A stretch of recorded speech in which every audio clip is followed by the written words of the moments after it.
Hey guys, Reece here. Welcome back to the channel. Today we're hopping in what my broker has affectionately called the swaggin' wagon. And we're heading over to a duplex that I'm in contract in for a client as a real estate agent. And we're gonna do a deal or no deal analysis on this. So obviously a little bit of a spoiler, it's going to probably be a deal if I put a client in contract on it, unless it's in really rough shape. But we're gonna run through what I look at when we analyze a property, what I look at when we inspect a property, and briefly touch on what the numbers look like on a property like this. I've done many videos in the past running the actual numbers in, the spreadsheet I use to calculate cash flow, to calculate value add. So I'll link a couple videos in the description of how to actually analyze a rental property. But today we're gonna go through the motions, looking at a real deal that's in contract for a client, and we'll kind of take you along through the ride. So this is actually a walkthrough and inspection. So I'm going to kind of like overlay footage of the walkthrough because there will be tenants in place. We'll see what kind of video I can get. I won't be talking to you guys in that clip because it's gonna be awkward. So let's head on over there. I'll see you guys there.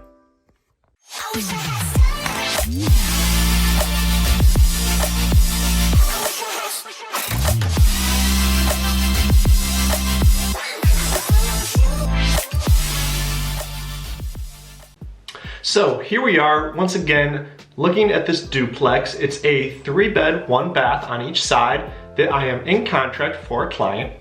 And today we're doing the walkthrough and inspection. Now, normally we would do these separate. However, the seller requested we do them both at the same time.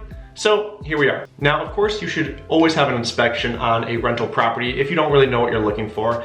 And still buying 3 properties myself, I still have an inspector walk through for a second opinion. However, when I'm walking through a property, I look at a few things. Of course, the first thing I look at is really the general condition of the property, how much deferred maintenance. So as we walk around the outside of this property, we see there's a lot of deferred maintenance. The roof is very suspect. The roof will probably need fully replaced here, if not partially around the edges. The soffits are in rough condition. That's underneath the roof on the edges. The gutters are in rough condition. Some of them are filled with bottles and trash. And a lot of the windows are broken. So I think about 5 windows are broken. So looking for deferred maintenance items like this. On this property, they stand out because there's a good amount of them, but on some properties, they might be a little bit more subtle. Now, as we get inside the property, you wanna do a few things, and your inspector will once again do a lot of these, but I like to look at plumbing, electrical, and the big mechanical items. So usually when I walk around, I will start in the basement. I look at the water heater, the furnace, the AC if there's one there, the electrical panel, and I check the general foundation. I look at the electrical panel to see if it's newer electric or older knob and tube. Usually you might see in a lot of homes in Columbus that it's newer electric that was cut and spliced into older electric, so keep an eye out for that. I check the manufacturing date on the water heater, the furnace, and then I look at the foundation for bowing, for cracking, for water intrusion, things like that. You want to pay attention to these big items because these are items that will cost a lot. So if my client has to replace a water heater and a furnace in both units within the next 2 to 3 years, he needs to budget that monthly as a capital expense. So that way when it comes up, it's not a large $5,000, $6,000, $7,000 expense out of nowhere. Now, as we work our way up, I'll usually look for things like, hey, turn the plumbing on, do the drains drain slow? Are the electrical outlets 2 or 3 prong?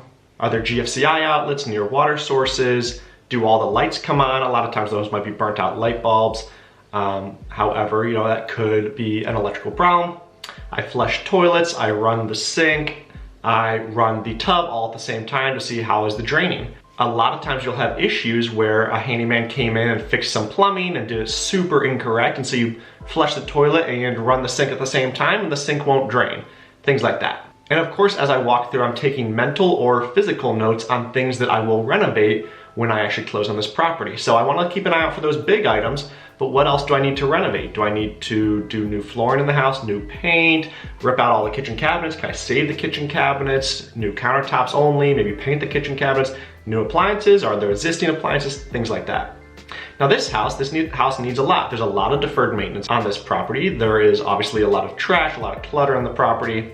However, we want to look past the disorganization of the current tenants and look down to the bones. What's it gonna cost to renovate this place?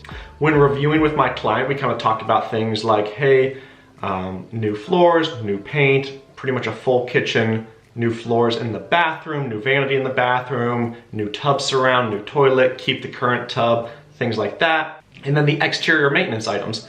Roof might need replaced. We need to replace 5 windows. That's $500 a pop. You know, fix the deck. A lot of the deck is rotted out in the front. New gutters, new soffits, things like that. New AC in both units. What do we need to improve to get the ARV that we want in order to maximize our return? We don't want to over-improve for the neighborhood because it's not going to help us. It's just going to be money wasted. However, under-improve and we won't get the ARV we need to refinance and cash out and get that client into another deal. Now, I am not a licensed contractor and I let all my clients know that. However, I do help them kind of figure out a general budget and let them know, hey, you need to call around to general contractors who will do this work and verify, but this is what I expect. On this project, I think this would be around a $60,000 renovation, around 25 aside, maybe saving 10 for the exterior, for windows, maybe a little miscellaneous as well.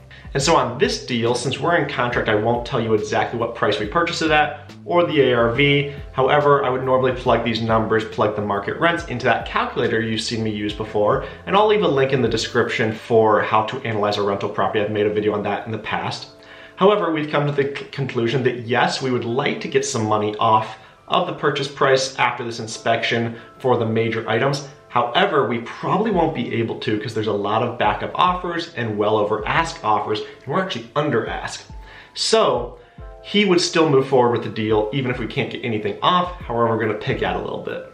And now I've let my client know that I do believe this is a good deal for him. For me, I would not personally purchase this deal. I don't think there's enough equity spread on it for myself. However, for the client, it makes sense and it meets his investment criteria. For myself, I look for a lot of off-market deals that would allow a little bit of a bigger spread. However, my clients aren't gonna have access to that. I do provide them with a lot of off-market deals, but anything that meets my criteria, which is very, very picky, clearly I'm gonna buy myself because, you know, I'm looking for property as well. So this is the next best thing, and it's a great property for him and his investment criteria. So guys, something to keep in mind when looking at these properties, a lot of them are worn down and you need to not get scared off by that, but look at it, kind of look past the current tenants, the trash in the property. You might have hoarding tenants that have just trash filled to the brim. That shouldn't scare you away. Look down to the details and figure out if the property is a good deal based on cash flow and equity value add. So guys, short video today, that's all I have for you.